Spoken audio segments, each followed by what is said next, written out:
The Kentucky fans who traveled nearly 1,000 miles to see what this season might bring have not been disappointed. A talented group of returning players coming off a trip to the Final Four, mixed with the nation's top recruiting class, has resulted in 2 blowouts in 2 days. What will Game 3 of the Big Blue Bahamas Tour bring? Find out next.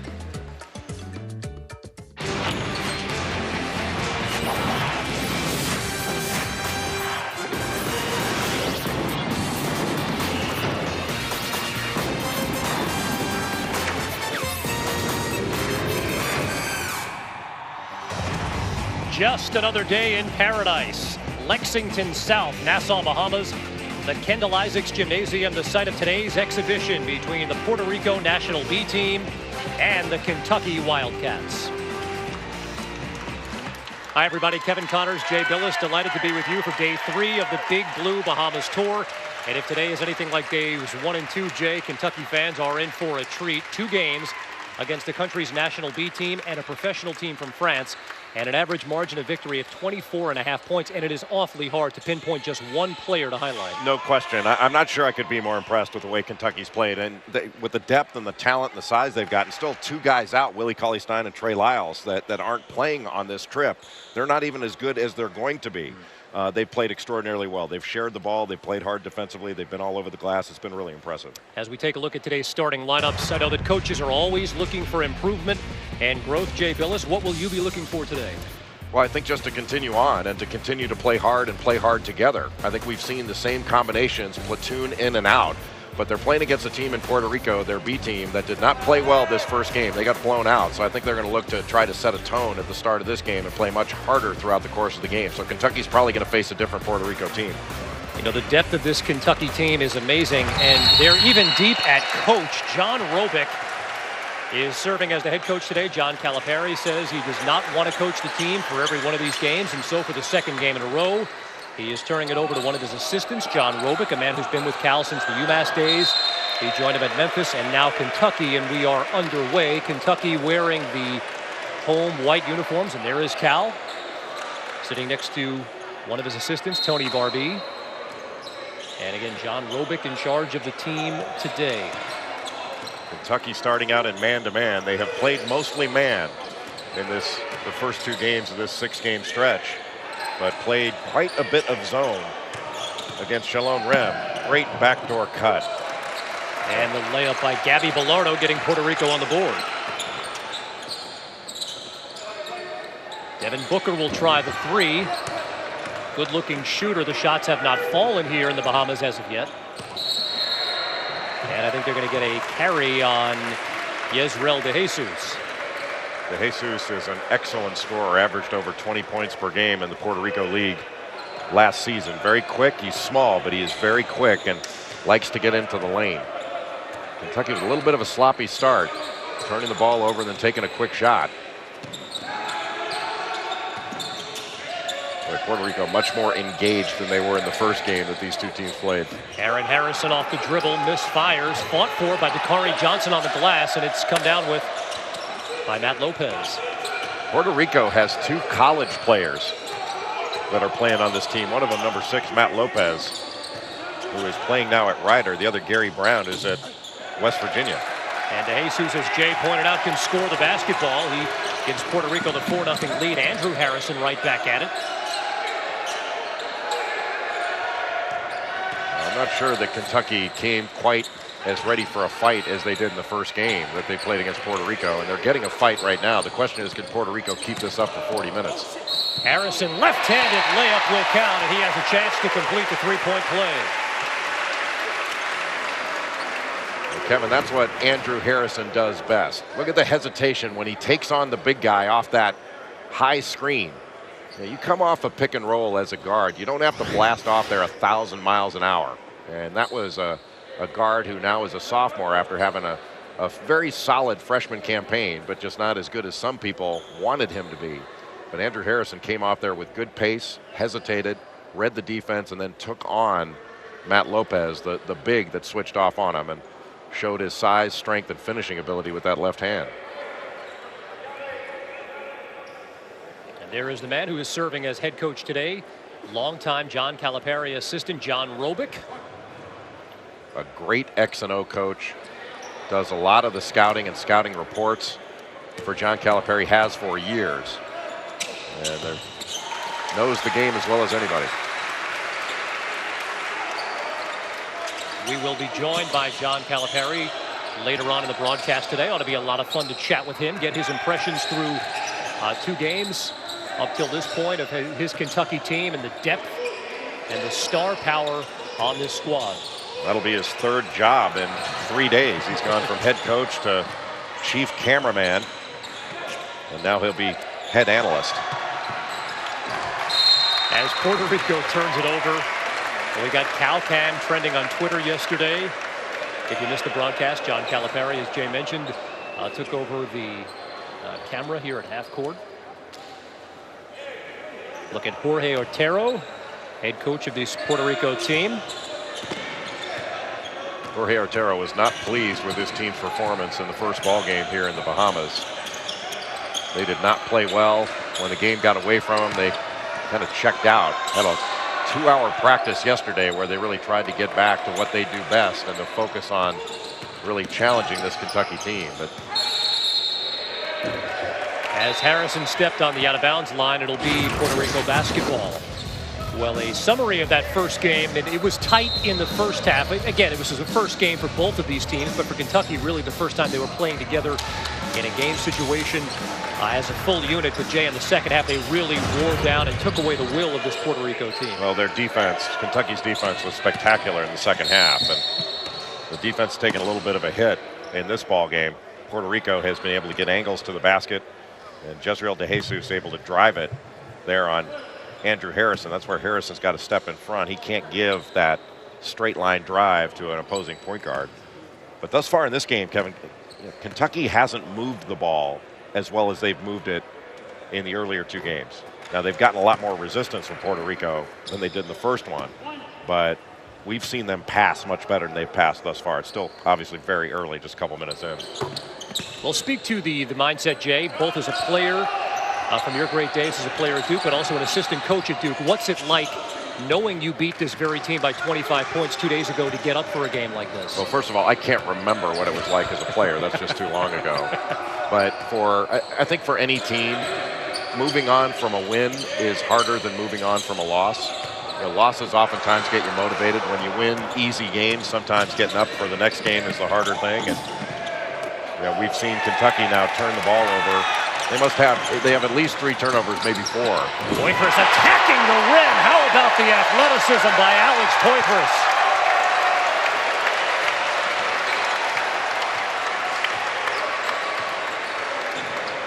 John Calipari has said that Alex Poitras can now, as a junior, start playing like Michael Kidd-Gilchrist did in that 2012 championship season. And the first 2 games, he did exactly that here in the Bahamas. I've been as impressed by Alex Poitras' play as anybody on this Kentucky team. He's really played to his strengths. Type of player that does not need the basketball to impact the game, the way that he attacks the glass, gets his hands in passing lanes, as they'll get a whistle and a foul on Aaron Harrison. And as we've seen so often in this exhibition, there'll be wholesale substitutions. But how about Poitras, Jay, and the athleticism? Well, he's a finisher, and he's not a playmaker. He's a finisher. So if he runs and he rebounds and he cuts and he drives hard to the basket, he's going to be very, very productive. And you can see in the 6 NCAA tournament games that Kentucky played last year in their march to the national championship game, shot just under 70%, because last year, like he's doing this year, he played to his strengths. And again, 5 new players shuttling in for Kentucky, including the freshman Tyler Ulis, along with Carl Towns. Both of those freshmen have been so impressive in these first 2 games. You see Marcus Lee, Derek Willis in the game, as well as Dominique Hawkins. I'm not sure anybody on this Kentucky team has played better than Carl Towns has played, number 12, the freshman. He's got size, he's got skill, a good passer. He's played 19 minutes a game, and he's averaging 14.5 points and 8.5 rebounds, leading Kentucky in both categories. Ulis tries to drop it off. It's stolen away, but picked up by Towns. And And less than 30 seconds into the game, Karl Towns is in the scoring column. Andrew Harrison is going to play the starting point guard position this year. I mean, he's the best point guard that Kentucky has. But Tyler Ulis is going to come into the game and add a different dimension. He's really fun to watch, and he's going to be a big difference in this year's Kentucky team. Nice to have those kind of options for John Calipari. And Big Blue Nation off to a hot scoring start. Cats in Puerto Rico tied at 7.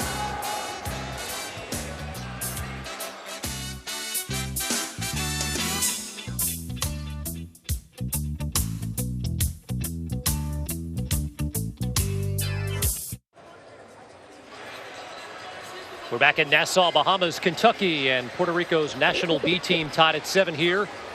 15 minutes and 27 seconds remaining here in the first half. We have not seen two players on this Kentucky team that we expect to see quite a bit of this season. Willie Cauley-Stein and the freshman Trey Lyles. And Jay, they've both been practicing, doing some practice drills, but we see ice on the left knee there, left shin of Trey Lyles. Yeah, Trey Lyles got a little bit of a hot spot there, and that's something that you don't want to see turn into some kind of mild stress fracture, so they're keeping him out. And we've talked about the impact that he may have on this team as the season progresses. A look at what's ahead here on the Kentucky Exhibition Tour. Friday, Saturday, and Sunday, the SEC Network brand new. You'll see games against the Dominican Republic and the French professional team, Chalon-Rennes. SEC Network launching 6 p.m. on Thursday. A lot of excitement. There'll be a 3-hour show about all of the teams in the SEC coming your way. 6 Eastern as an offensive foul called against Marcus Lee. Well, Kentucky doing a very nice job to reverse the ball and then look into the post. And this is a group of willing passers. They look to pass into the post, and the postmen, for the most part, don't just launch the ball up. They're willing to pass it back out. So Marcus Lee just made too strong of a move into the defender. Jay, how about having a 6'9" player guarding the guy with the ball 30 feet from the basket? Well, he's so athletic and so mobile. I mean, it's so nice for Kentucky to be able to switch so many different. You certainly don't want to have your 5-man switching off onto a point guard, but you know, with some of these lineups, especially the starting lineup that they had, Kentucky can switch positions 1 through 4, and that's a real luxury to be able to do that. Whistle and a foul on Dominique Hawkins, his first. Already the 4th against Kentucky. And a look at the breakdown of the roster. 7 sophomores. For most teams, you'd call it a young team. John Calipari was telling us before the game, it's nice to have guys back. Well, it's great because in practices, it's not just the coach's voice you hear all the time. You can tell the veterans to get into a drill, and the younger guys can get behind them, see how it's run. And it's not just a coach-directed team, it's player-directed. That's a nice thing to have. Shot attempt by Matt Lopez is off, and Ulis saves it from going out of bounds. And almost another unforced turnover. Well, if you were seeing Tyler Ulis for the first time, he is an exceptional young player to watch, as is this guy, Karl Towns.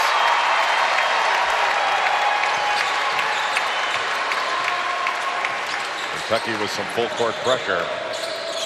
And this team has, this particular unit has pressed almost whenever they have been in. And have changed the tempo of each of the games that they've played in.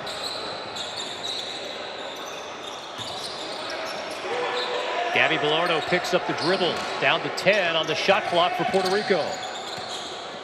DeJesus all the way to the rim, and a strong left-handed finish by Jezreel DeJesus. He's got some quickness. I know he was trying to go around a big guy in Marcus Lee, but that's the second time. He did the first drive right in that same spot around Andrew Harrison earlier in the game. Hawkins off the mark, and Puerto Rico wants to run.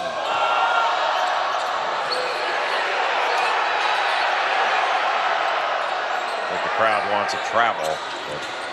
Even when you give the ball up, you can go retrieve it as long as you don't try to advance it. Lopez working on Towns. Left-handed jump hook, and he'll draw the foul. Puerto Rico has been much more aggressive in this game than in the first game. And after the jump shot by Ulis, one of the things that Karl Towns does best is rebound. Got great hands. I was talking with Paul Biancardi, our ESPN recruiting expert. He and Reggie Rankin do such a great job of putting scouting reports together. That's one of the great things about ESPN's recruiting is they don't just rank the players. They give you these detailed scouting reports that are spot on.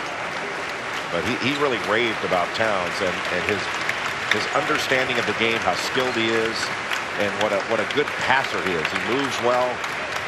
He's got a great future ahead of him. His present is pretty good too. Not bad, yeah. 1 of 2 free throws by Puerto Rico gives them the 1-point lead here. Little 2-3 zone right now for Puerto Rico. Ulis lobs it up, and Lee is there to finish it off.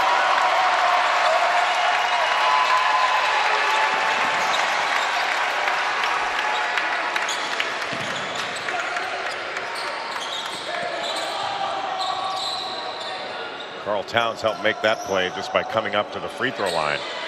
And that lifted the defense up, and Lee was behind it to be able to get right to the basket.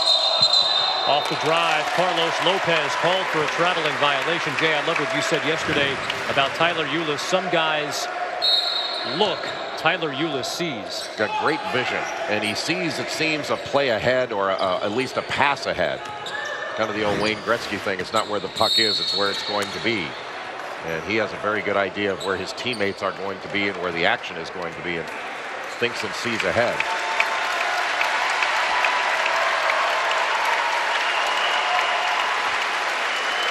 And again, wholesale substitutions as Big Blue Nation giving a nice round of applause for the group that, well, let's call them the B squad, although I'm not sure that that's necessarily the case for the purposes of these games.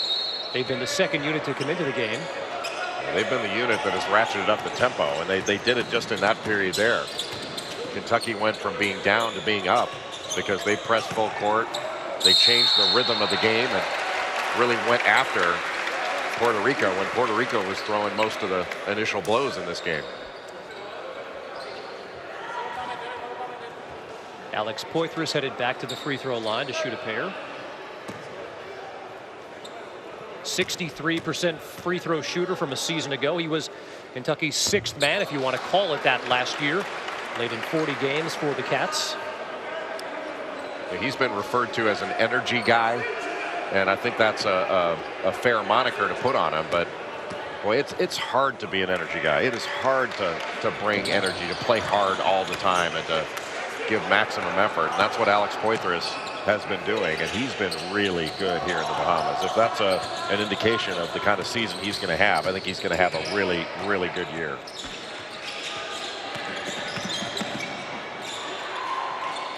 A good job by Andrew Harrison to stay in front of Andres Torres. Here's Vajegas on the drive. Nice looking left-handed layup up and around to Corey Johnson. It'll stay Kentucky basketball when we come back. Puerto Rico the 12-11 lead, and when we come back, we'll go behind the scenes, all access with Coach Calipari and the Kentucky Wildcats.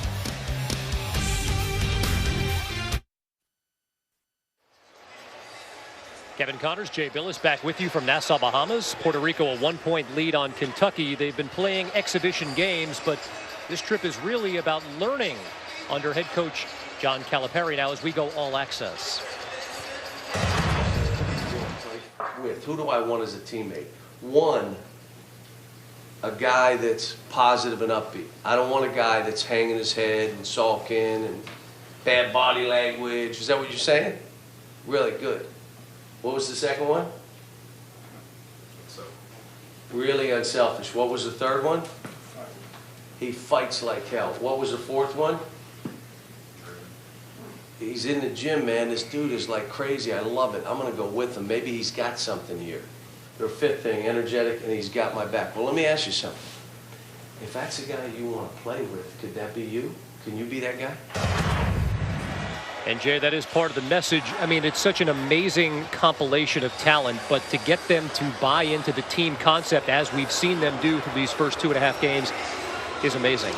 It is, and they've been willing to buy into it. And I don't think it's taken a whole lot of convincing, but I think John Calipari and his staff have done a great job here of scheduling these 6 games in 8 days. It's really a learning laboratory for this Kentucky team. And you can see them every night 10 o'clock, they're watching film, looking to get better. They're without the normal distractions, if you will, that you would have, when you're in Lexington. And it's a great opportunity for this team. They've had a number of practices, I think 11 before they got here. They practiced once here, and then this is their third game. So this is a great opportunity and great springboard for growth.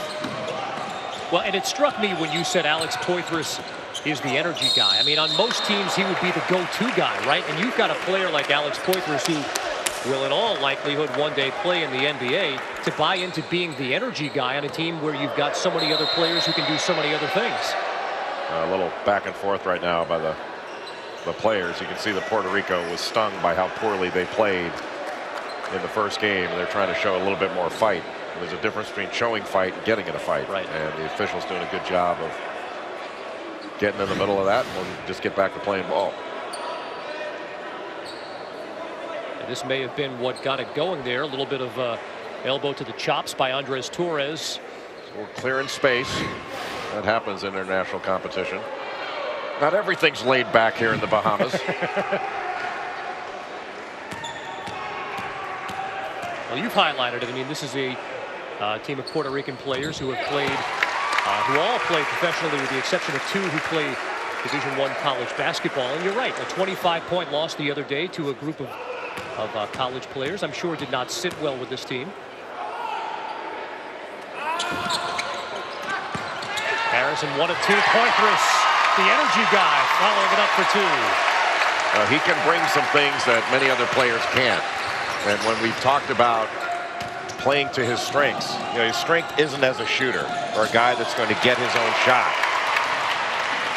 But the things that he can do, very few others can. Left-handed feed to Corey Johnson, no. Poitras yet again.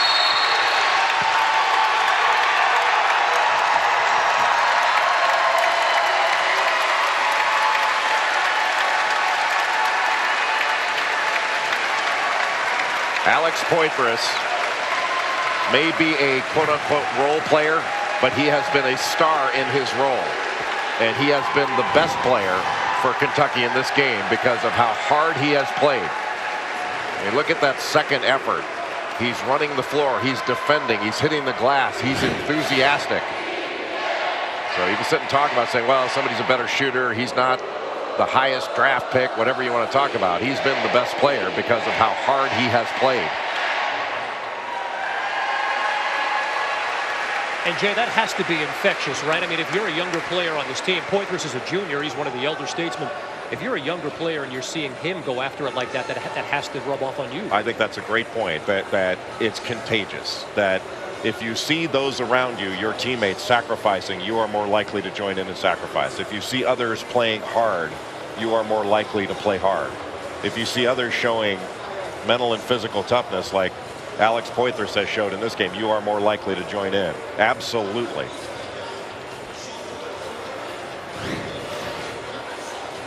And you take a look at the last missed free throw by Harrison and the aggressiveness of Poitras to attack the glass. Just working hard in that second slot and not surrendering to a blockout. Most of the time when you're the low guy, the defensive rebounder, those are the best rebounds to get when somebody misses a free throw because they're the easiest ones. When you got to block out somebody like Alex Poitras, they're not so easy. Already 6 points and 4 rebounds in roughly 5 minutes on the floor. He's a part of the quote-unquote starting unit for now. And they haven't had to run one play for him. He got that dunk in transition. He's gotten it off the offensive glass. Loose ball. So that has all been off of his activity, not off of some play that they've run in their half-court offense. Kentucky remains in the man-to-man, although we have seen them play zone at times, particularly yesterday in the game against the French professional team. 3 on the way by Gary Brown.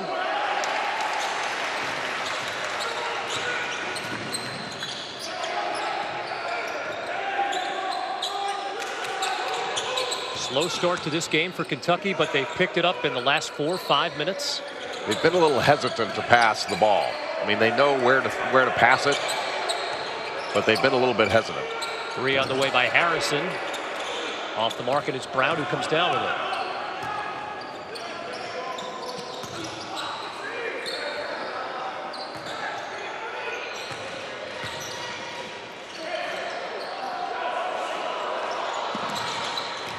This size of Kentucky, these guards. Andres Torres is a smaller guard, as is Gary Brown. Gary Brown being guarded by Alex Poitras. It's tough to get a quick shot over that kind of length. Torres has it stripped by Harrison. Cats have numbers. Devin Booker up and under, has it batted away. Nice defensive effort that time, Jay, by Carlos Lopez. Well, Booker should have gone up on the left side of the basket. He tried to get over to the right, and that exposed the ball to getting it blocked by Carlos Lopez, who went to UNLV. If he would have stayed, gone up with that left hand and gone up to dunk it, or at least gone harder, he could have completed the play and got fouled. And now a 2-3 zone for Kentucky, which was so effective in yesterday's game against the French team. Why?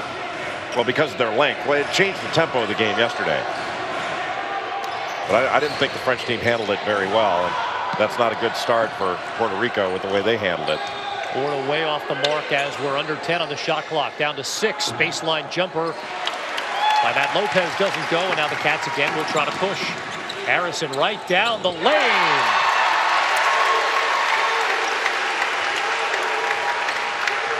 Andrew Harrison has had some really good moments in the first 3 days of this trip.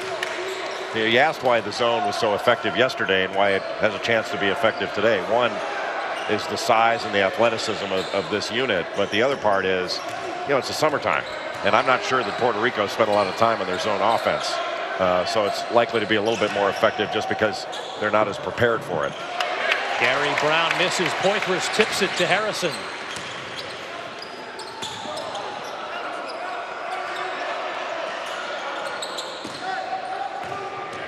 Here's Dakari Johnson going to work. And now Puerto Rico will run. Brown in transition, fouled on his way to the basket, and he'll shoot a pair. That's the next step. Next step for this team is to work on transition defense, and for Dakari Johnson to show a little bit more poise in the post. Andrew Harrison, one of the many weapons, part of a 9-0 run for the Cats. They lead it by 8 in Nassau.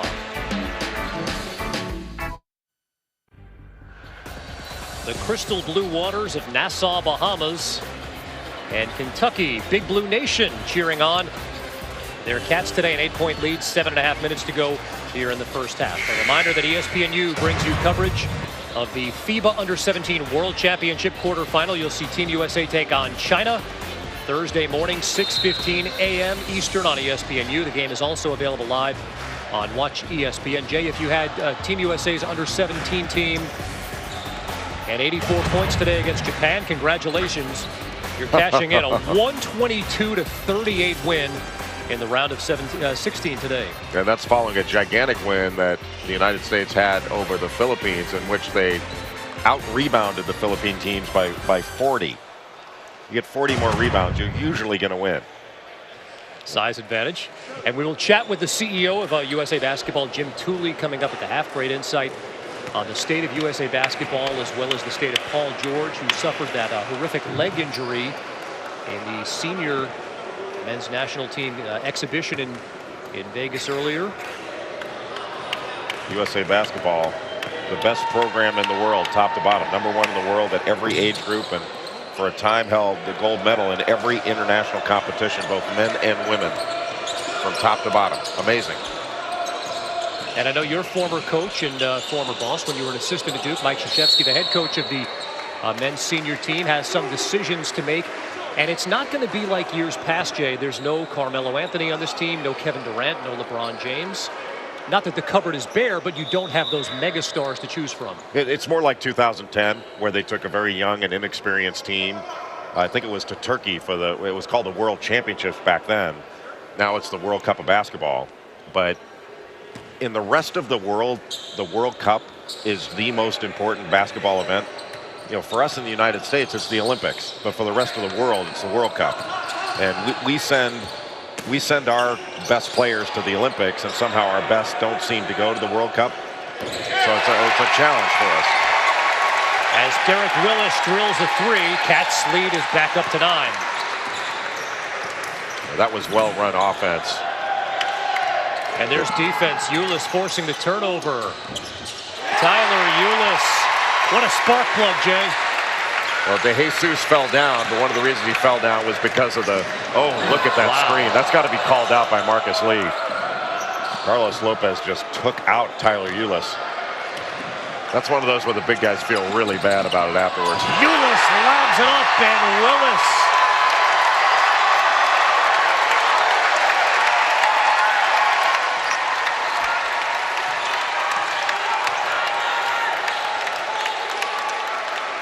Ulis is a really good individual defender. Gets down in the stance, gets up underneath you. He's more than a pest, he's disruptive. Big time two-handed flush by Matt Lopez, and the action is picked up here inside Kendall Isaac's gym. Good pass inside by Willis.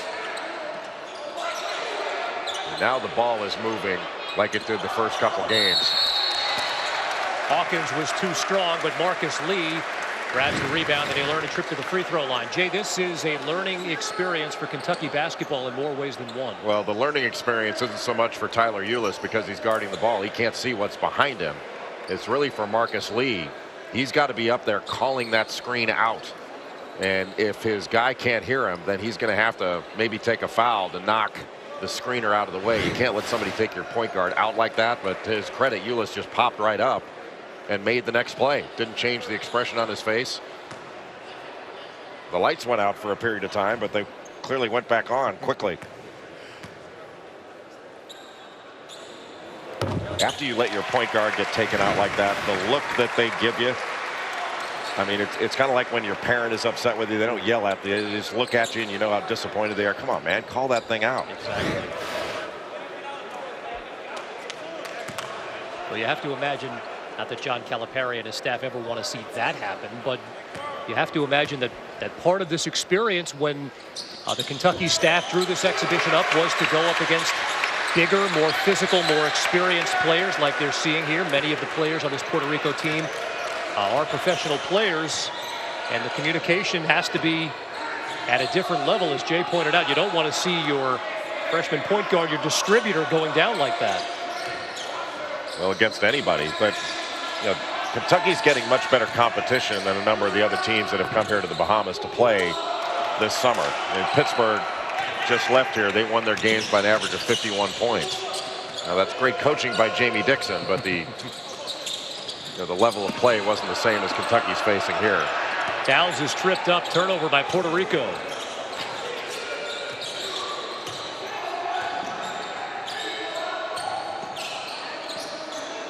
2-3 zone, but it's much smaller up top than that first rotation. It's very big along the baseline, but smaller up top.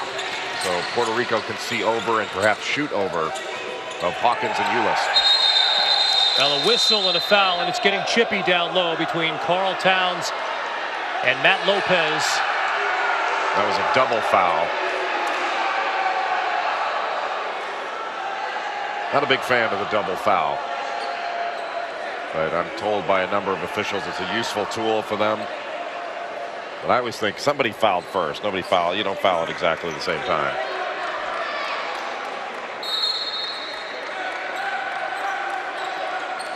Matt Lopez will play his college ball this season at Rider after transferring from Utah State, getting into it with Towns as Ulis misfires. Towns aggressive on the glass again. Jay, it is so fun to watch a young player attacking the glass like that. Well, Carl Towns was the Gatorade National Player of the Year last year. Out of Piscataway, New Jersey, went to St. Joseph's High School in Metuchen, where Jason Williams went to school, and just wouldn't give up on this play after going head-to-head against Matt Lopez and being physical, getting that double foul called. He just continued to go to work. One of the things that has been really impressive about Carl Towns, not just his demeanor and the way he's gone about things and his skill level, but you can tell he's got a great work ethic. He comes to work in the games, and talking to Barry Rorson, who he was saying that he is blowing up his phone asking to work out. Hey, can you meet me at the gym? You know, let's get a workout in. Can you come? I want to shoot. Can I, you know, for a coach and a coaching staff to have your players want to get that extra work in, because to be a great player, it's not just the work you put in, it's the extra work, and Towns is willing to put in that extra work. Well, Kentucky putting in the extra work defensively as they force another turnover on Gary Brown.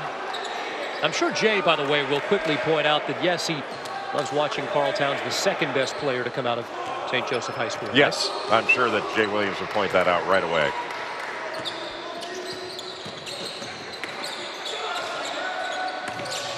Here is Towns. Oh, what a nifty spin along the baseline.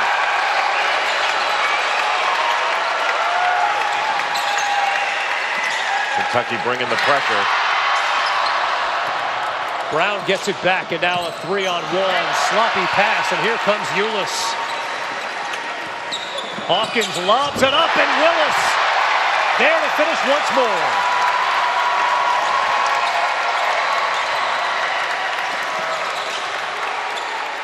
Sooner or later in each of these games, Kentucky is going to go off on you. And this unit has been very successful in changing the tempo of the game and making it frenetic. Young blows the dunk. Cats want to run again. Hawkins, this time to lead.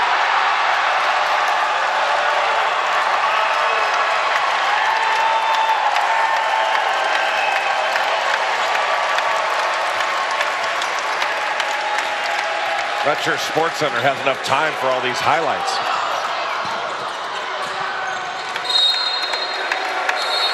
And to the passing lane again by Kentucky. In the midst of an 8-0 run, and Jay, they've done it in explosive fashion.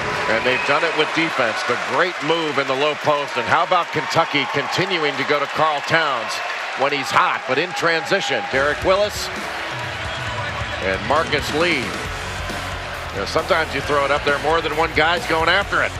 And all of them know how to finish.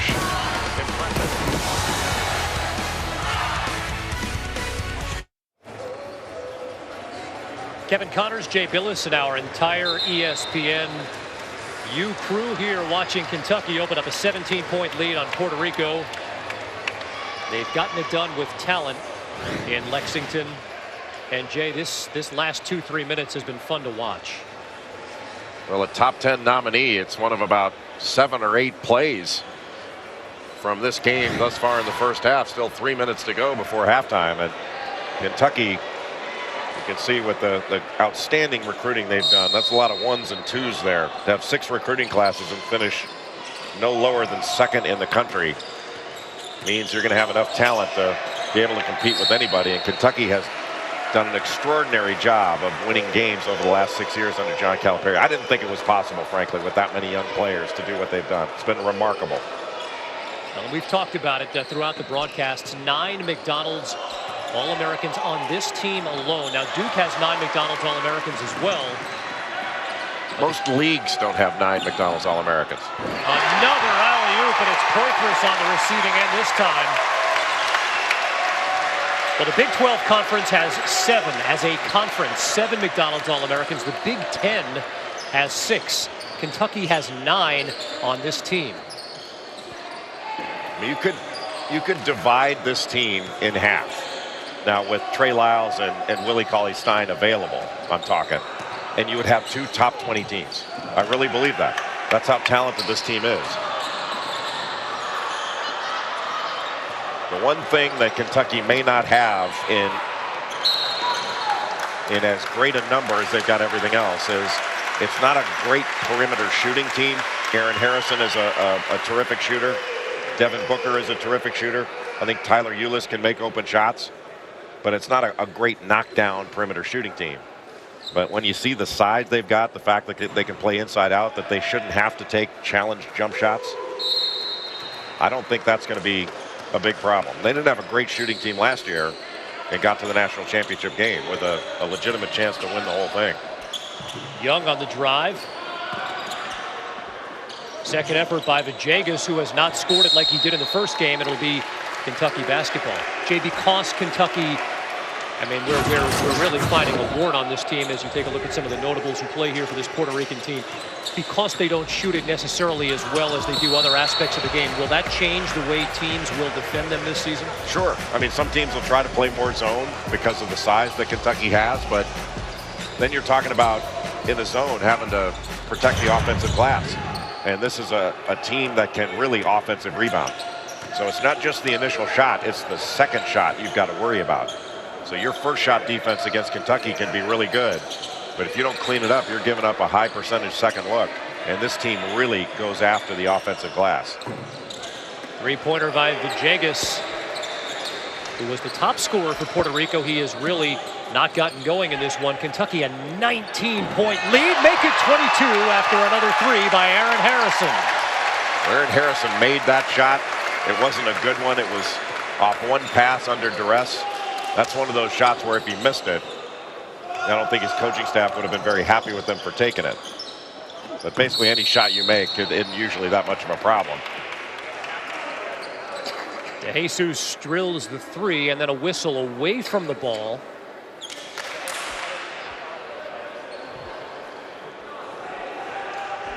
Couldn't really tell who they got it on. It may have been Dakari Johnson, but it was a whistle away from the ball. The three-pointer will count. Yeah, Kevin Young's at the free throw line, so it's off the ball. Reminder coming up at the half. We'll have an SEC football division prediction coming at you, as well as our conversation with Jim Tooley, CEO of USA Basketball, and first half highlights, which the toughest job in this game for our crew, Jay, might be trying to whittle that down to about a 1-minute feature. Another three by Aaron Harrison. See, that was a great shot because it was not under duress. It was a wide open three, and anytime he gets a wide open three, that's a good shot. That's a good shot as well by Villegas. Second straight three-pointer made by Puerto Rico, and John Robic will take a timeout.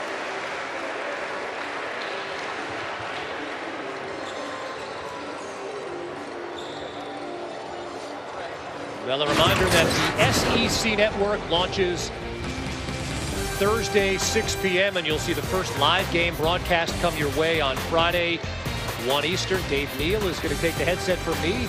He'll work with Jay on the game against the Dominican Republic.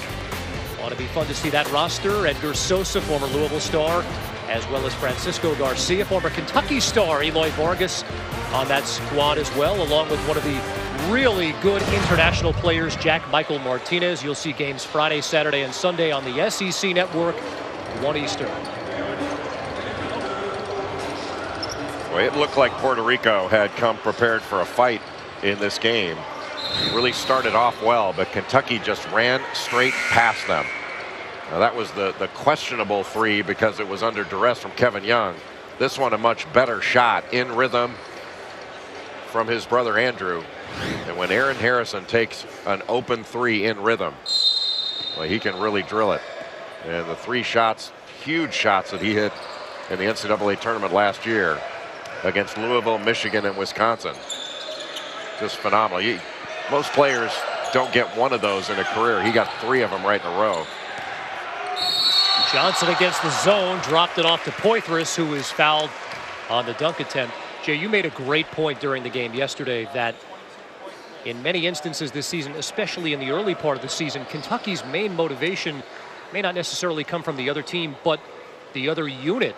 I mean, the five players that we've seen at times trying to compete with what the other five have done at different times. Yeah, I'm not sure during the year whether we'll see this strict platoon, 5 in, 5 out type of playing, but I do think that every day in practice is going to be a fist fight for playing time. And you know, I do think that this team, they have, it seems, such good guys. Their body language has been great. The bench has been so supportive of everything good that's happened. They seem to really support each other, that I think they can compete like crazy in practice. And then when the coaching staff makes a decision on who plays, whether it's who starts, who's in a game at a particular time, that this is the type of group that will unite and move forward together. Now, that's easy to say, but it's hard to do. But this team seems like it's really a together group. Down to 5 on the clock. Bilardo feeding Narvaez down low. The layup does not go down. Narvaez to beat the buzzer, and it doesn't happen. Well, it started off a competitive game. Puerto Rico bringing the fight to Kentucky, but as this first half wore on, the Wildcats poured it on. A 20-point halftime lead, 46-26. We'll send it to the studio with a halftime report coming up after these messages.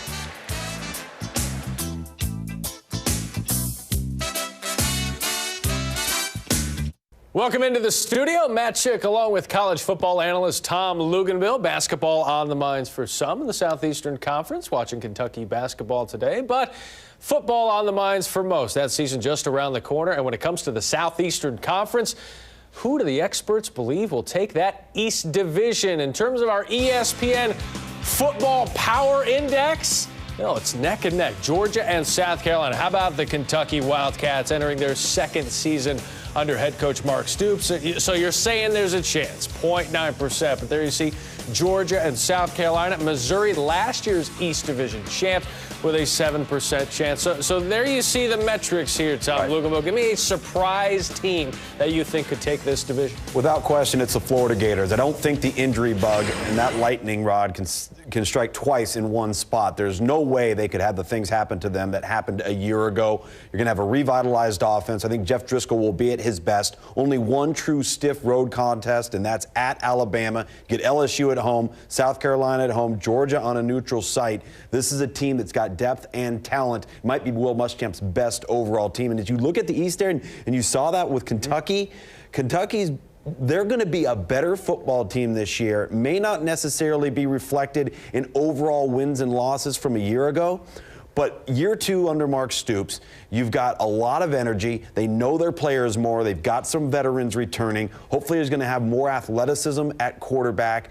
This is a team that I think could get to 4 wins, and maybe with an upset here or there could potentially get to 5. And I think that would be a big deal for them as they make strides going forward. Getting a conference win would be a sign of progress. Right. 0-8 last couple of seasons. They'll snap that. In Kentucky. All right, how about the SEC West? What about that football power index? Where are we looking? Well, familiar place. Tuscaloosa, 38% chance to win the SEC West, followed by Auburn. Those two teams in the Iron Bowl, so selfish. Mississippi State, LSU, A&M, Ole Miss, and Arkansas rounding it out. Give me a team that you think in the West will surprise some folks there. LSU. And I know they've got a lot of youth, and certainly at quarterback, and with Leonard Fournette at running back, maybe Malachi Dupree at wide receiver. But this is also a program that reloads. They don't rebuild. You know when you face LSU, they're going to have athletes, they're going to be big, physical, and fast. The question is, how quickly can they grow up on offense? Now, they've got an opening week game versus Wisconsin, which will be a stiff test for them, but they'll probably have the athletic advantage in that matchup. Expect LSU week in and week out to just get a little bit better, a little more experienced. They could be a team that could surprise. Nothing but 10-win seasons for Les Miles there at LSU. Year in, year out. 21, I think, early departures into the NFL draft the last 3 years, and they're spitting out double-digit wins. Okay. That's depth. Dupree at wideout, Harris at quarterback, and Leonard Fournette at running back. 3 highly touted guys at skilled positions there in Baton Rouge. Overall, SEC champ. Who takes this league this year? I think it's Alabama. And it's Alabama because the quarterback and Jacob Coker, I think, will give them what they don't currently have right now. And he's going to have the best weapons around him that I think maybe any Alabama quarterback has had in the past 20, 25 years.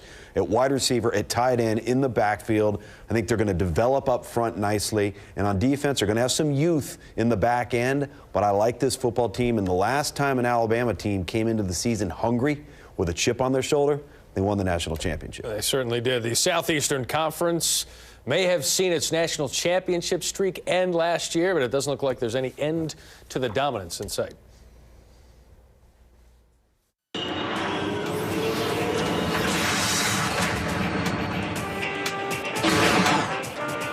Welcome back to paradise.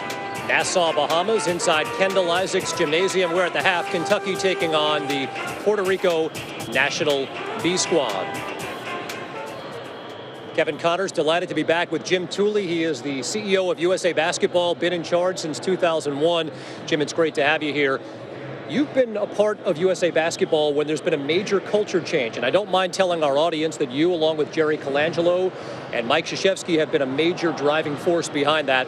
We saw the under-17 team today in an 80-plus point demolition of Japan in their game. Give us an idea specific to that under-17 team, what it's like right now compared to what it was maybe 10, 12 years ago.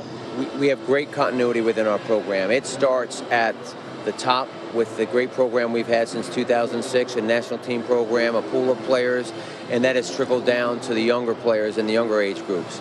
And our U17 team is a great example. It's a very important part of our development pipeline for the national team.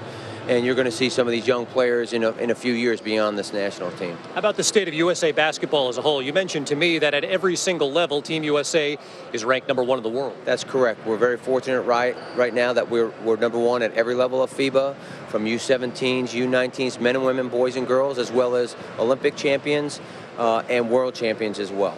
ESPN is excited to be partnering with Team USA and FIBA basketball to be broadcasting this summer's FIBA World Cup of Basketball, the change in name. But we hope for Team USA not a change in the results there. Let's start specific to the Paul George injury that I know that a lot of our viewers have seen. What can you tell us about where Paul is right now in terms of recovery? Well, I know Sean Ford, our national team director, has been in contact with he and his people. Last I knew personally, he was on his way back to Indianapolis once he got released from the hospital last week and beginning his recovery. We know Team USA will be in Chicago, followed by a trip to New York City to continue up its exhibition schedule and then headed to Spain. I'd ask you what the expectations are, but I know that the expectations are always for the #1 ranked team in the world to win. But realistically, there's no Kevin Durant on this team, no Paul George, LeBron James, Carmelo Anthony. So are the expectations still to dominate this tournament? Well, I don't know that where our expectation is to go and compete and ultimately win the gold medal again. We have a deep roster. We have a terrific coaching staff. And so we're assembling August 14th in Chicago to start next round of training camp. We'll be together all the way through. We have a great exhibition schedule playing Brazil, Puerto Rico, Dominican, and Slovenia before we get into the Worlds. So we feel good about our preparation. We feel good about our roster, and we feel good about our coaches, certainly. Well, it all gets started later this month, and we wish you the best of luck, both in Chicago and New York City and in Spain. Jim Tooley, CEO of USA Basketball, thanks for joining us. Thank you. Appreciate it. We are at the half here in Nassau, Bahamas. The Big Blue Bahamas Tour continuing. Kentucky taking on the Puerto Rican National B Squad. We're coming back with first half highlights after this. One of the great vacation spots in all the world, the Bahamas. We're in Nassau enjoying the Big Blue Bahamas Tour and a dominating first half by Kentucky. 46-26, they lead the Puerto Rico National B Squad. Kevin Connors, Jay Billis back with you. Jay, it wasn't a perfect first half, but it was awfully close for Kentucky. They were so good defensively, so good offensively. It got chippy at times, but this is all part of the learning experience for this young Kentucky team. In a word, wow. Yeah. Kentucky really wowed us and Puerto Rico and everybody in the building. You mentioned it got a little bit chippy, the pressure that Kentucky was able to put on. And look at that screen by Carlos Lopez to take out Tyler Ulis. It wasn't called out, but Kentucky really responded positively to the physical nature of the game. And they had dunk after dunk after dunk. Many in transition after doing a really good job on the defensive end to get a turnover, a quick rebound, and go the other way. And everybody got involved. But I thought early in the game, Alex Poitras set the tone with how hard he played. That Kentucky did not get off to a great start. They weren't moving the ball in the same fashion that they had in the first two games in this trip to the Bahamas. But you can see 18 of 30 in the first half. Couple of jump shots by Aaron Harrison, but other than that, those were all right at the rim, dunks, layups. It was really an impressive performance, especially defensively by Kentucky. I asked you, what could you possibly have to say to your team when you lead by 20 points and you play as prolifically as Kentucky did? But you pointed out that there are still plenty of opportunities for learning experiences for this team. No question. Moving the ball and to get the ball inside, play inside out. I think that Kentucky is going to concentrate on smaller areas where they can improve rather than looking at the macro of, hey, we got a 20-point lead and let's preserve all that. They're not talking about that. They're talking about playing this next segment, this next 4 or 5 minute segment with this unit, about continuing to put the pressure on, about running good offense, and about doing the things in each possession that's going to make them a really good team down the road. This isn't about this game. This is about the season. By the way, if you're just tuning in, John Calipari has not been thrown out of this game. He's just not coaching this exhibition. John Robick, one of his longtime assistants, is serving as the head coach, as Kenny Payne did yesterday. And we'll be joined by Cal coming up here in just a bit in the second half. Kentucky has operated out of this horn set with some different actions out of it. And when they've run it, it's been successful. They've been most successful when they've been able to create turnovers and havoc and take it the other way. As Ulis drills a three, we saw him yesterday, Jay. He has the ability to knock that shot down. Yeah, you play off him, and he can hit an open shot. You play up on him, and he is quick. He can get around you and get into the lane and use that vision to make a really good pass. All the way jumper misfires by Bellardo, and again the Cats, the relentless pressure.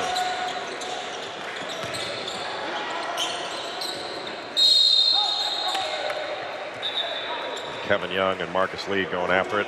Looks like Kevin Young's going to pick up the foul. Carl Towns almost pulled the trigger on that three-point shot in transition. You can see if you go underneath the screen, which Jezreel De Jesus did right there, he went underneath that ball screen. Ulis made him pay by hitting that jumper. Nice defensive play that time by Young as Kentucky tried for another highlight play, but we may see one here. Marcus Lee.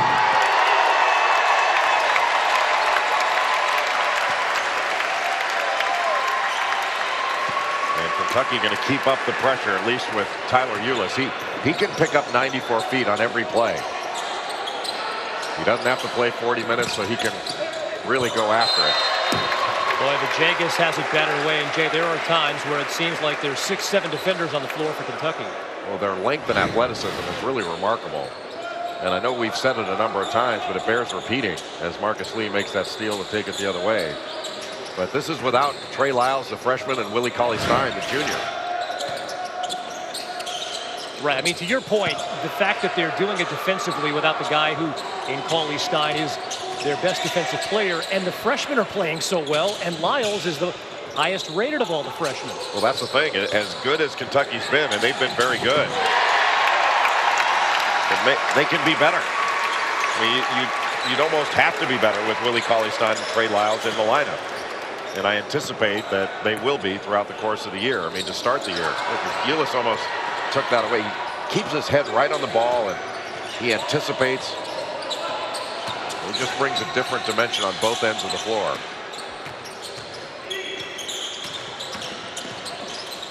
Here's Vajagas, nice offensive move, but the shot doesn't go down. And Jay, I mean, at some point, I don't care if this is an exhibition or not. I mean, at some point when teams are throwing alley-oop after alley-oop on you, I don't know if we've seen it just yet, but at some point it's demoralizing.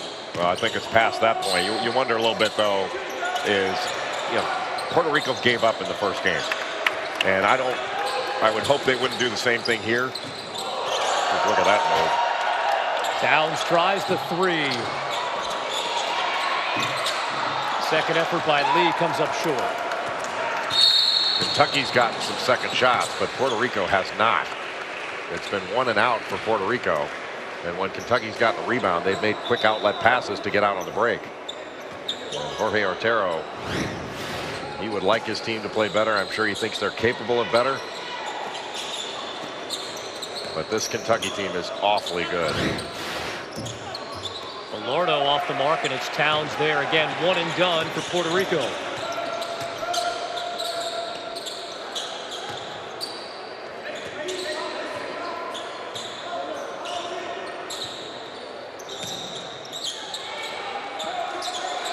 The fact that the Cats have looked so good offensively throughout much, not all, but throughout much of these 3 exhibitions, Jay, and they're doing it really without having installed any real sort of offense. Yeah, they've installed some different actions. They've gone basically out of one set. You know, they call it a horn set. You have 2 big guys on the elbows and 2 guys in the corners, and they're all different kinds of actions they can run out of it.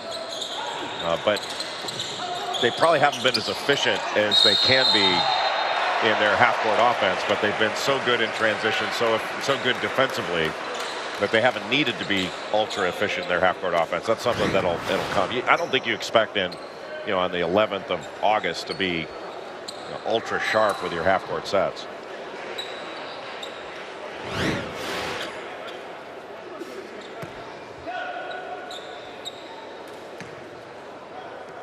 Here's Marcus Lee to the free throw line, sophomore out of California, played his high school ball at Deer Valley High School. I think this has been the best of his 3 exhibitions that we've seen so far. No question. And he's had some really good moments in the first 2. He played some of his best basketball in the NCAA tournament last year, and picking up where he left off there.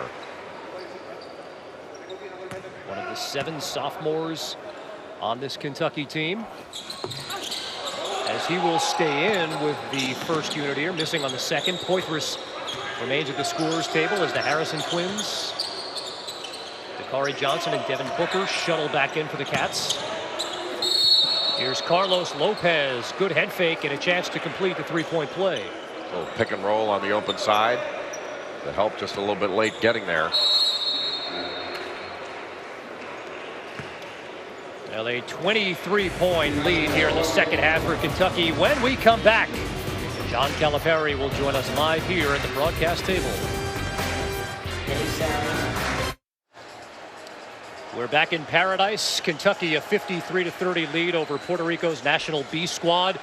A 23-point lead, 15 minutes, 58 seconds to go here in the second half, and we are thrilled to be joined by the man who has had a pretty good view of his team for the past 3 days. 1 from the sideline and the past 2 from the top row here at Kendall Isaacs Gymnasium.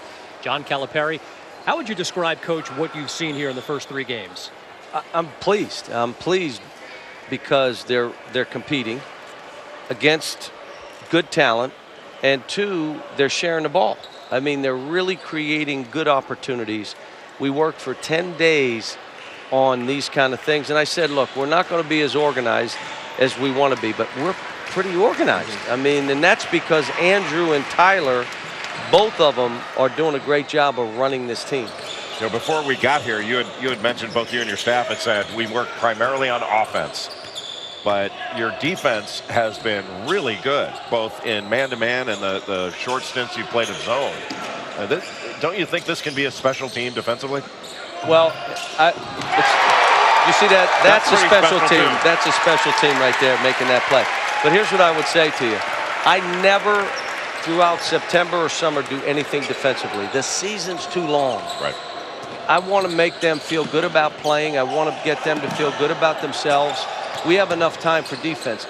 We're a good defensive team because we're long and we're pretty quick and active.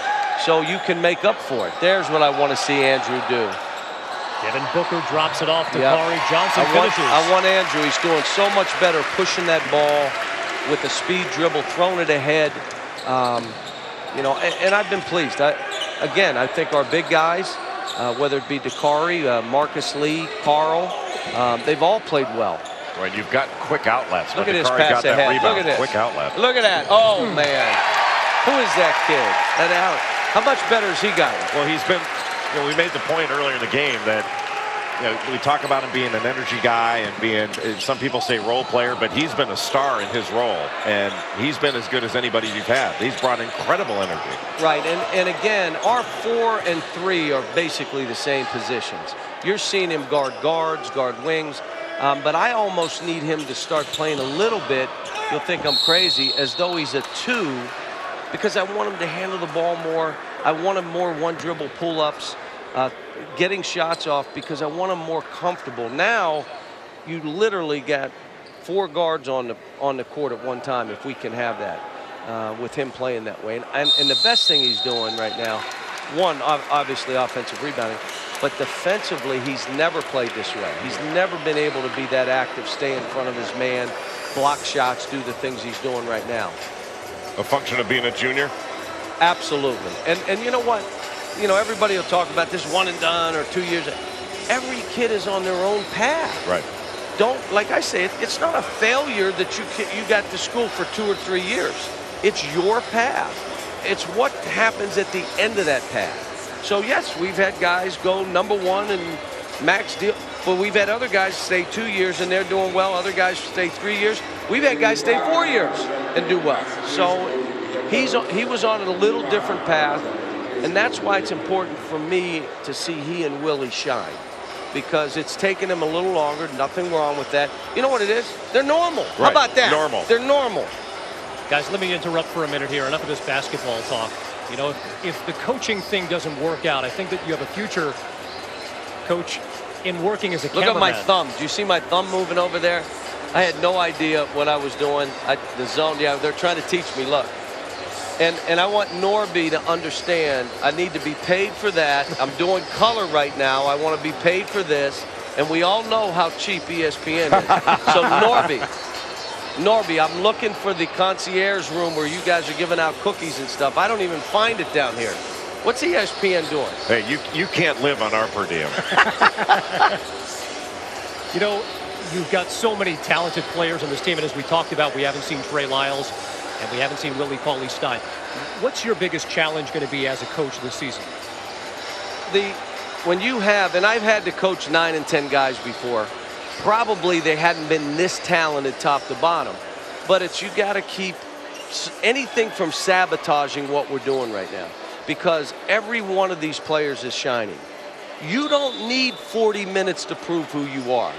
And if we can play kids between 18 and 23, 24 minutes, and everybody feel fulfilled with that, this stuff gets scary now.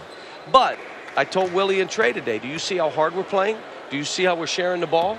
You're going to have to come back with that attitude, because that's how you're going to fit into what we do. One of the things that has impressed me most about this group, you know, you mentioned the one and done thing and how the stereotypes people may have of college basketball players now that are super talented. Your guys have been extraordinarily supportive of one another on this trip. This has been, if you watch our bench, Jay, it's been the best part of it for me. And again, you got everybody, oh, geez, trying to dunk it left-handed. I don't think that was the best thing to do. But you got everybody really cheering for the other guys. And that's what this has got to be about. And again, though, you wonder why I'm not coaching. Too long a season for me to be into this right now. I'm evaluating. I practiced it 10 times. But the other thing is I like my assistants. Kenny did a great job yesterday. That's a great job there by Devin Booker to pass up a shot. John Robick today, slice. Barry Rossum will be coaching when we get back, and Kenny will coach again. I'm going to coach. I'm going to take the next one on the chin for the staff. I'm going to do the Dominican Republic game. So that team is a little different. They're really good. It's going to be interesting. How about the way your team shoots the ball, your perimeter shooting? And Devin Booker's an excellent shooter. He's not shot it as well as he's capable yet. He's rushed a few of them. Aaron Harrison, an outstanding shooter. And Tyler Ulis has shown that if you go under a screen, he's going to knock one down. He can make shots. I mean, you and I know one of the ways that people try to play us is they're going to try to play zone. And you know what? If you're making shots, it's a hard thing to do, especially with our size, because we can throw it inside. And even if you stop us, we're going after that second rebound. Here's what we've been working on, though. The biggest thing is we want to come at you both ends. Get it in as quickly as we can, push it ahead as quickly as we can, and then defensively we want to do this stuff. Now we scramble. Watch us scramble. And everybody's running this way. Oh, man. Little look away. Not into look away passes. It's a good job, though. Coach, we talk about a player development so often. I'm curious to know, as you get ready to begin your 6th season now in Lexington, what have you learned about yourself? About yourself? I age quickly in these situations. That's the one thing. I'll tell you that you change in this regard. I'm in a situation where there's a stage at Kentucky that's like no other, and we've been able to help 19 kids in 4 years become drafted, help their families reach their dreams. And I'll tell you, it's like it doesn't look like it's going to stop. Like we can, like you look at this team, you got a lot of kids here that are going to reach their dreams. Now, can they get into our team during the season? Can they get into just solely winning? Can they get into each other, which means all of them will shine even more? That's my challenge here. But I'll tell you, it's the funnest part of this for me. Yeah, we want to win and we want to win championships and all that. But when you see those kids reach their dreams and their families, there's something to it. I mean, there's, as much as anything we do, That's fulfilling to me. We're going to ask Coach to stick around. We'll take a timeout. More from Big Blue Bahamas coming up after this.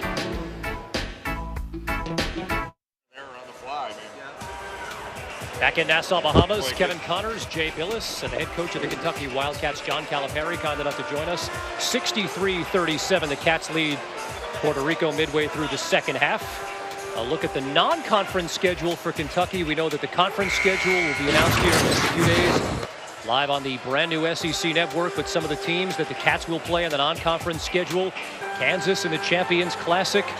It'll be a showdown with Texas in the SEC Big 12 Challenge. North Carolina, UCLA, and Providence as well. Not to mention the showdown with Louisville. Coach, how about that non-conference schedule? As good as you've had since you've been at Kentucky? You know what? I think they've all been pretty good. You can't play a top 10 team every game. Our fans kind of want us to, but you just can't. But I think we challenge our kids. And the other thing that's different for us, we don't know who's coming back year to year. So it's hard to put out that kind of schedule and then lose your whole team. It's not fair to your team. I'm curious to get your thoughts. I saw some video earlier this summer, and I'm curious to know if the player that you got to see has the most potential out of anyone that you've seen this summer. And that's Ronnie James, LeBron James' son, who was in an AAU tournament in Lexington. What was it like watching LeBron's son play? He and Bryce, I was rebounding for Bryce.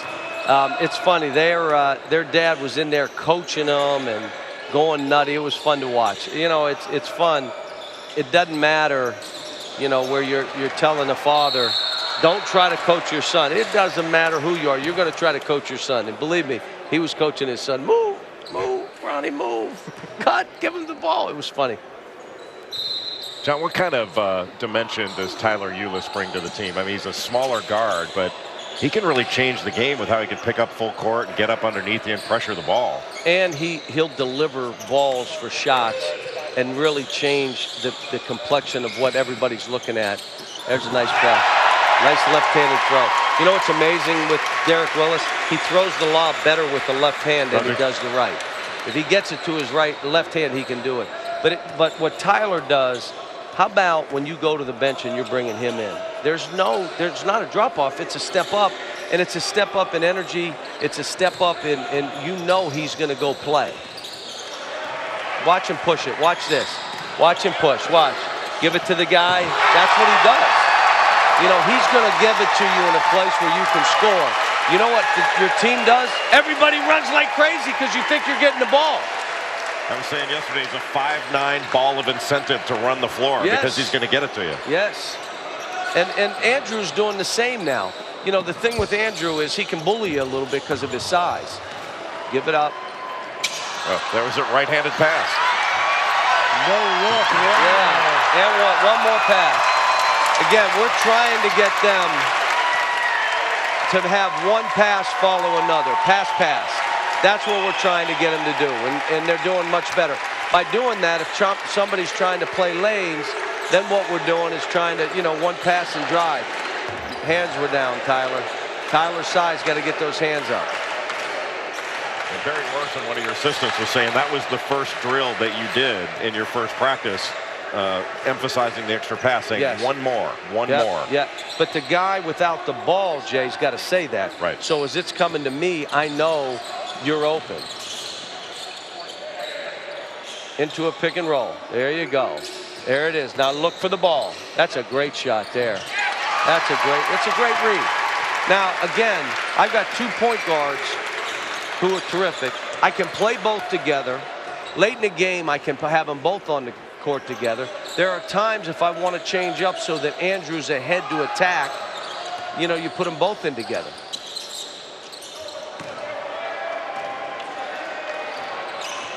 Again, you know, you just watch. He's looking. Who's he throwing to? Head is always up. Yep. Dominic. Oh, Derek Willis out of nowhere. Diddy. How about him? I love it when he smiles. Get a smile on your face, kid. Don't you think about teams that have put 5 players in the NBA. If you compare just the talent on this team with some of the others that you've had at Kentucky, where does this group stack up? Until this season's out, you really don't know. I mean, when you talk about, we've had 5 first-round picks in 2010. We had 6 picks in 2012 with Michael Kidd and Anthony Davis, 1 and 2. None of that stuff has ever been done. Why don't we try to get 7, 8 guys drafted? Why not? I mean, what? Now I'm going to have to replace a team, and I worry about that. But you know what? Again, wouldn't that, if we got to that point where 7 or 8 of these guys get drafted, you know what had to happen for us as a team? What? You won. Yeah, you had to win like almost all the games and won the last one, and they look so good that but it's how it's supposed to work.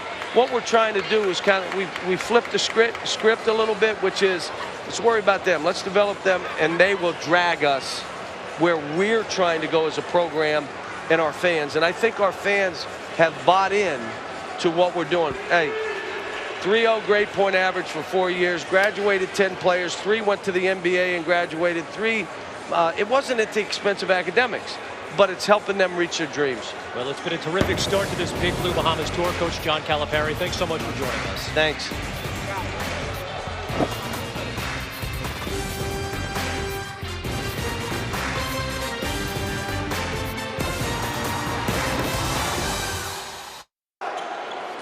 And we're back in Nassau. Kevin Connors, Jay Billis.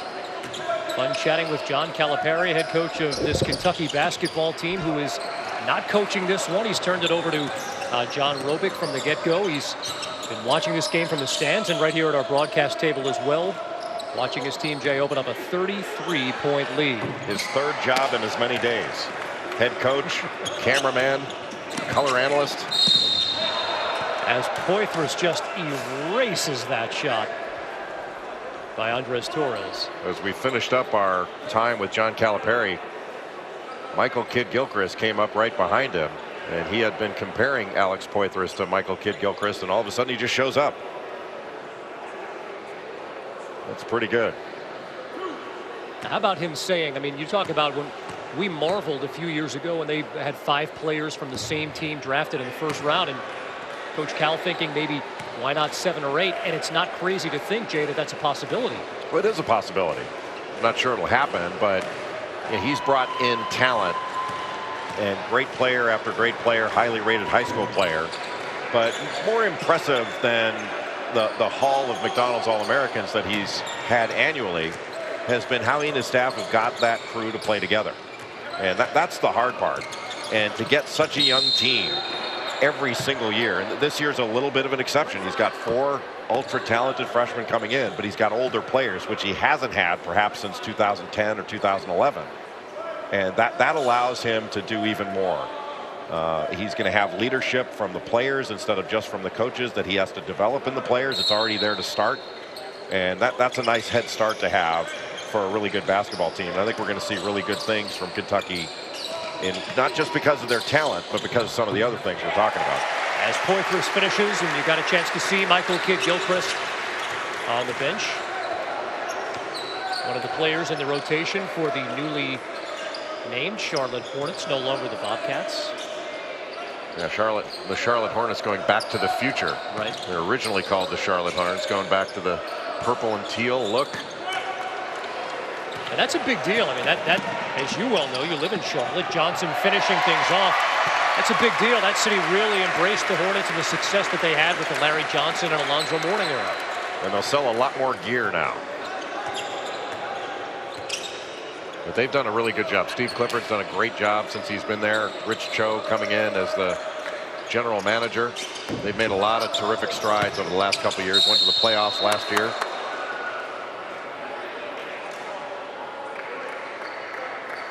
Narvaez an opportunity for the three-point play, and the unselfishness of this team, Jay, has kind of been the hallmark through the first 3 games. Well, they've gotten rebounds and then passed an outlet out quickly, and you heard John Calipari talk about Andrew Harrison and his ability to push the ball up the floor. But in addition, he talked about the ability to pass ahead, and the ball moves faster than you can dribble it, moves faster in the air. So you pass ahead. This Kentucky team can really run. They can get a lot of easy baskets. Narvaez, the air ball attempt on the free throw. Nobody has gotten 60 yet on Kentucky, and they've had enough possessions to do it. And it doesn't look like Puerto Rico is going to be able to crack 60 if Kentucky keeps guarding in this game.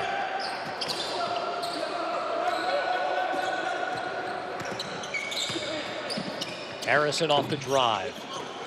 Kept alive by Poitras. How many times have we said that? And they'll whistle a foul on Gary Brown that time. You get that high screen and roll. And when Andrew Harrison comes off that, he's read things very well. He's not gone 1,000 miles an hour. But when that shot goes up and the defense is in rotation, the offensive glass is wide open, and Alex Poitras has taken advantage of it. And he's not the only cat that has been all over the glass. This team can really rebound. Well, Jay, we talked about the Kentucky players who have gone pro, and John Calipari mentioning that the possibility of 5, 6, 7 players getting drafted. I know you've talked about this a lot before, but there's a hot topic in the NBA that Commissioner Adam Silver might be interested in raising the age limit to 20. Where do you sort of stand on that? I think it's great. I mean, it's an NBA decision to make, but I tend to think it's better for players to stay in school longer. That it's better for the NBA, it's better for the college game. I think it's better for the player. I think you're more prepared when you get there. But it's more not necessarily for every individual, but as a policy, for league-wide policy, I think it's a smart policy to have. But it's something that's going to have to be negotiated with the Players Association and agreed to between the league and the NBA-PA. Do you think that'll happen? I do. I think it will, but it's going to be a period of years before it does. But the NBA is going to have to give something up. You know, the players aren't going to agree to it just because the NBA thinks it's a good idea. The NBA is going to have to give up something that they value to the players in order to get that.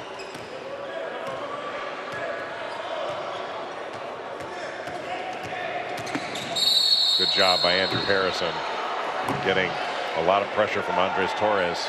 He stayed low and used his body, which he's got a big body. As we get down to the end of this game, you worry a little bit, or at least you're concerned that you don't want this thing to get chippy. And so the Kentucky players have to protect themselves. If they're going to the basket, you don't want to go off of 1 foot. You don't want to put yourself in a position where you can get knocked on your back. And I think you saw some frustration on the face of Andrew Harrison, who has been mixing it up a bit throughout this game with Andres Torres. Like, look, it's an 83-47 game. Maybe it's time to avoid some of those physical reach-in fouls at this point. Well, that's the thing. I mean, these players, they're both sides are competing. And while Kentucky wants to keep playing, these guys have only got so much time on the floor. They want to take advantage of it. It's no fun for Puerto Rico to be getting dunked on in the full court and to see this movie over and over again. And they've been great. They've not reacted, but you certainly don't want to see that kind of thing. When Andrew Harrison just went out of the ball game, he has played very well. The tip in by Narvaez. You're right, Jay. I mean, We've highlighted the play of Tyler Ulis and Carl Towns and certainly Alex Poitras. And that's not to overlook what the Harrisons have done, because you're right. We've talked about the improvement that you've seen just in these 3 games alone from last season.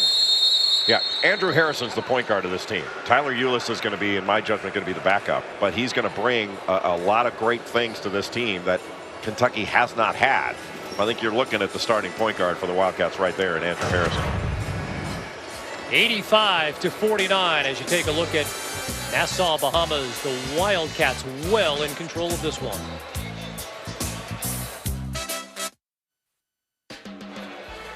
We're back at Nassau, Bahamas. Kentucky, the 86-49 lead on Puerto Rico in the 3rd leg of a 6-game Big Blue Bahamas tour. And we want to remind you that the most storied conference in college athletics has a brand new home. ESPN brings you the SEC Network, launching Thursday. The SEC Network will feature over 1,000 exclusive live events, including 45 football games and 24/7 coverage of all 21 conference sports. Go to GetSECNetwork.com. Tell your TV provider you don't want to miss out on the action. And the schedule is already scripted. It launches this Thursday, 6 p.m. SEC Now. You'll hear again from Coach John Calipari. He'll be live from the Atlantis during SEC Now. 9 Eastern, it's SEC Storied. And then Friday, Dave Neal and Jay Billis on the call of Kentucky versus the Dominican Republic. The best of Alabama starting at 2 a.m. That could go all the way to 1 p.m. to the start of our game. And followed by the Paul Feinbaum show, which is a fabulous radio show. Paul does such a great job. He does. Wildly popular in SEC country as Puerto Rico, can I say, trims the lead to 34. You know, John Calipari before this trip had said if his team won 2 games of the 6, they'd be lucky. Well, I don't think anything this team does is going to have anything to do with luck. This is a team worthy of cutting the nets down at the end of this thing. Not the end of this trip, the end of the college basketball season. Do you think that, I mean, is that coach speak, Jay, or do you think that he really believed that they would have trouble winning more than 2 games? I think it's probably a little bit of the former. You know, John has been pretty good over the years and messing with minds. Remember last year when he said before the tournament that they'd undertaken a tweak, and he had all of us going back and watching film. I wonder what the tweak is. You know, what did they do offensive? What did they tweak? And he didn't tell anybody what it was. And then at the end, he says, I just told him to pass it more.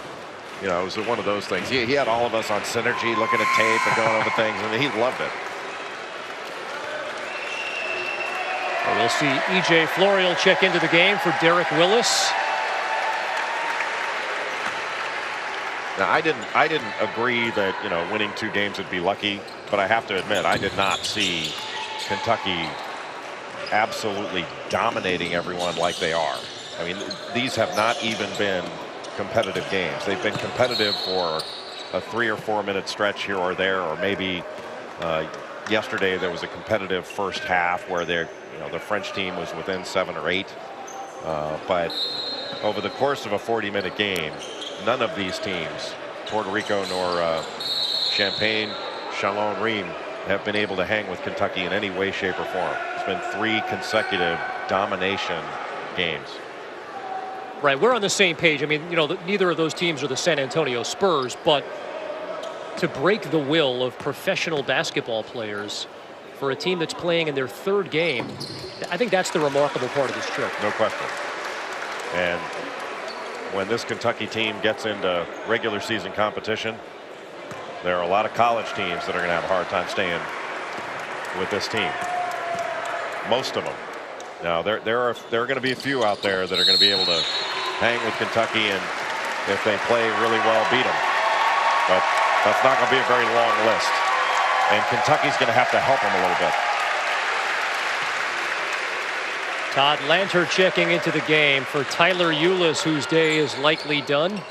Another sparkling effort from the freshman who will excite college basketball all season long. I mean, there's some sort of affection for a smaller player like Tyler Ulis, but the way he plays the game, his ability to pass it, get others involved, play defense, even shoot the basketball, is going to be fun to watch him develop, as it is with so many of the players on this Kentucky team throughout the year.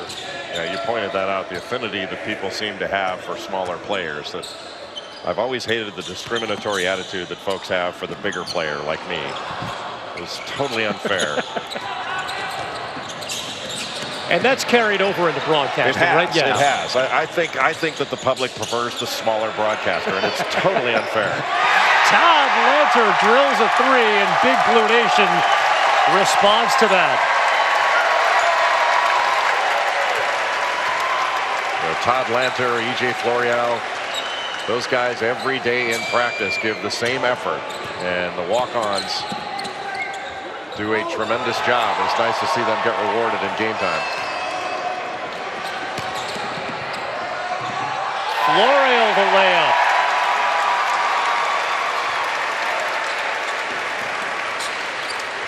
There's no telling how many minutes those guys may play this year, Jay, with the quality that there is on this team. You know, Kevin, at the start of the game, you asked, you know, could there be a kind of a letdown in this game playing against a team that you absolutely drilled in the first game on this trip? And I think after putting up 93 points with 1:15 to go, the answer is it's not going to be that big of a problem. They answered that question emphatically, didn't they? Really an impressive performance. Well, there's no doubt about it. And on both ends of the floor, as you pointed out several times, I mean, the game has been in garbage time now for about 10-12 minutes, and Puerto Rico still has just 54 points.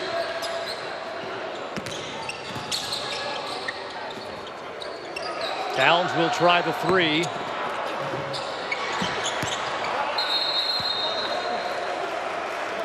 I'm not sure he got the elevation that John Calipari wanted to see on the three. That's something that Cal talked to us about. He said he wanted to see, rather than the calf raise on the jumper that Towns has shown taking the deep three, as another one goes down for Puerto Rico. Raul Orta that time.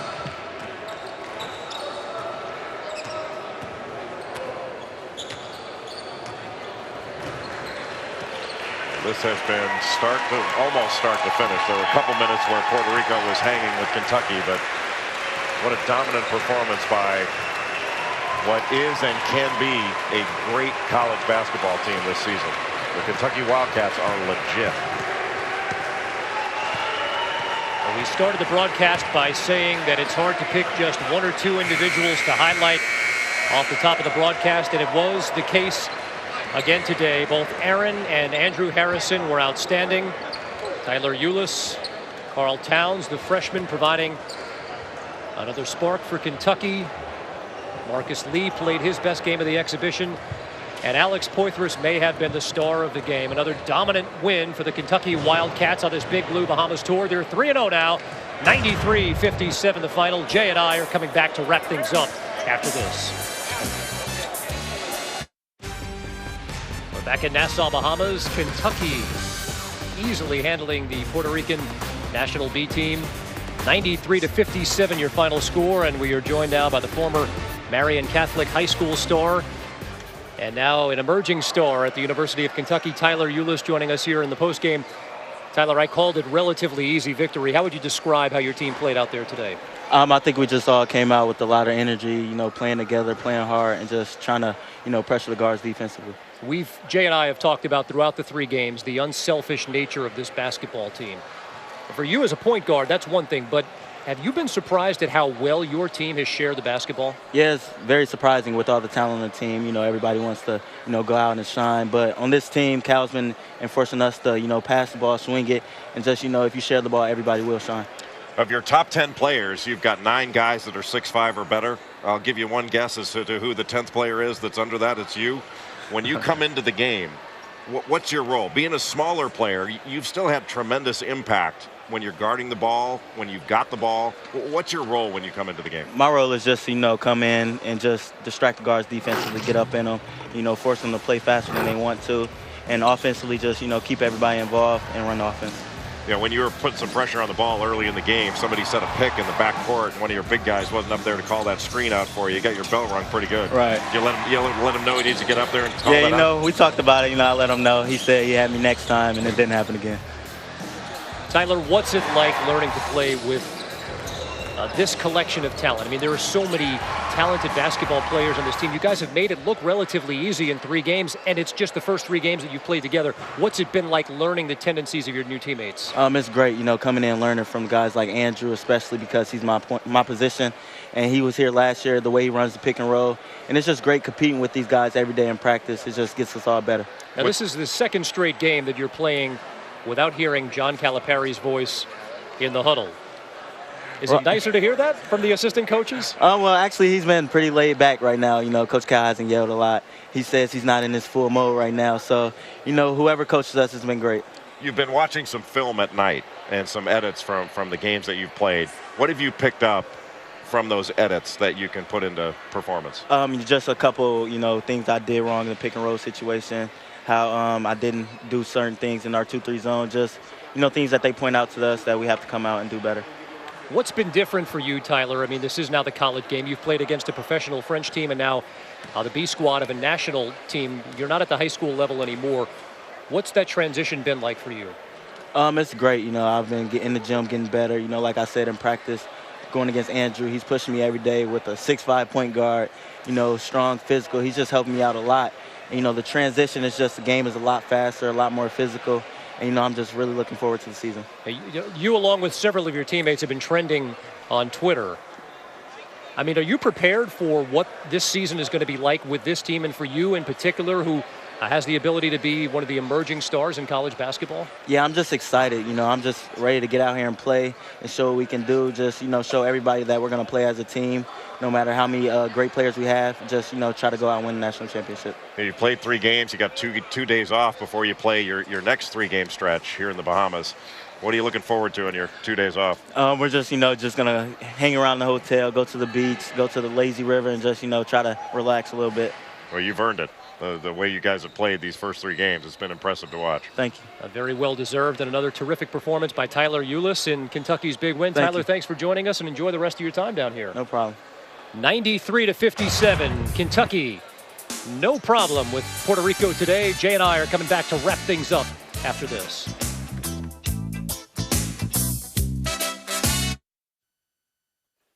The Big Blue Bahamas tour off to a rousing start for Kentucky. They took game 1 by 25 points, game 2 by 24 points, and today a 93-57 win over Puerto Rico. And we remind you that our work here on ESPNU is done, but the tournament is not done. ESPN and the SEC Network get underway tomorrow, or rather on Thursday, 6 p.m. But the first live broadcast comes your way Friday, 1 Eastern on the SEC Network. They'll take on the Dominican Republic, this Kentucky team, Jay, who we've sung the praises throughout, really living up to the expectations once again today. What's your big takeaway from a 93-57 win? Just more of the same. I mean, I continue to be impressed with the way this team plays, not just how talented Kentucky is, but how hard they play together, how well they play together, how they share the ball, and how they defend. Their body language has been great, and they're very supportive of one another. Now, is this a perfect team that can't be beaten or anything like? Of course not. The 2012 team was beaten. But it won the national championship. But this team is worthy of a Final Four appearance, of winning the national. They're that good. They just have to go out and execute. The preseason #1 from what you've seen so far? Well, I've only seen one team, so but yeah, they'd be right up there. Absolutely. Loaded once again, and again, as we pointed out throughout the broadcast, not just 1 or 2 guys doing it. It's been a team collection here between Tyler Ulis and Carl Towns, the freshman, Alex Poitras, dynamite again, and of course the Harrison twins. Dominique Hawkins playing a role as well. Kentucky doing it all from the get-go. They go on to win by a final of 93-57. Coverage of the Kentucky Basketball Big Blue Bahamas Tour continues Friday on the SEC Network, 1 Eastern, when the Cats take on the Dominican Republic. So for Jay Billis and our entire ESPNU crew, I'm Kevin Connors. Thanks for watching.